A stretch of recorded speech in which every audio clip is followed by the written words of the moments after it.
It's a Claxton-esque project, I hope, I think, because what it is doing is giving children real stuff with real risk of failure, letting them fail in class, giving them plenty of resources, letting the walls of the classroom speak. Above all, shifting that focus from assessment that helps the teacher, much like that awareness test that I kicked off with, assessment that the teacher uses to change what the teacher is going to do, to real assessment for learning, where young people are aware of the environment around them, what's going on, what they've learnt, what their journey's been, where they are now, and what they're going to do next. I want to end by sharing a little bit of a technological story as well, because technology is changing the landscape of that kind of project very fast. And the story is at Rosendale. Neil Hopkin, I think, has been here. Rosendale Primary School in London. It's a very different school from many. They didn't have enough space for a school library, so they got hold of a bus, and that's now become their school library. Destination, where reading is fun. With the help of parents, they pulled this together. It's my favourite sign, no shushing. And their journey was all about how might we better tell the story for every single child in the school. Not how can the teacher do better reporting for parents, how can the child own the story of learning in their school?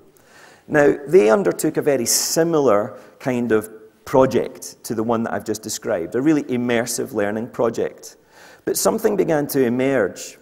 Because immersion involves really messy walls in your classroom, it involves putting all the learning up on the wall. All these green post-it notes are comments and additions from peers to each other. It's like little messages saying, oh, you might want to try this, you might want to try that.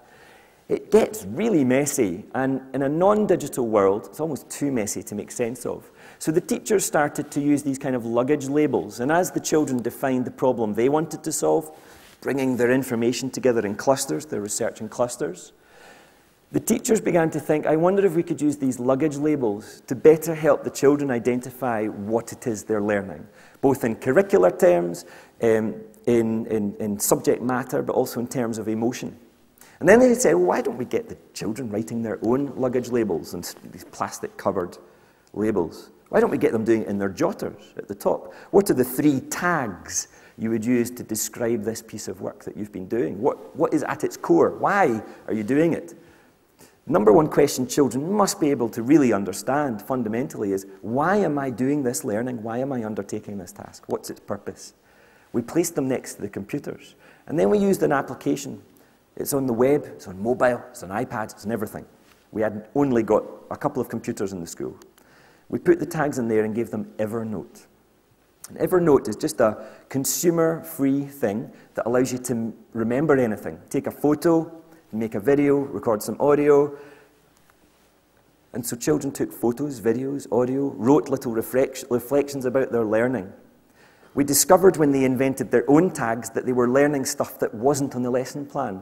Unexpected, beautiful, happy accidents of learning. And their reflections showed that journey of where have I been, where am I now, where am I going? At first I only knew one answer to the 8 times tables. Where have I been? Where am I now? Well, when I practiced using number cards, I got better and better. Where am I going next? Next time I'll do that with division. It's all there. And her tags are improve, maths, multiplication, and proud. And it means that the entire school can see a stream of learning. These are children browsing other children's learning. They're seeing what makes that smart kid smart. How can I be like that? What kinds of things are they looking at, photographing, recording? And really the learning's very traditional, if you like. It's based around, well, what's the subject area you're looking at? What's the detail of that subject you're looking at? And how do you feel about that learning? You can see the parallels with the Sunderland project that I just mentioned to you. So I'm going to end now just with a quick recap, if you like, of where we are.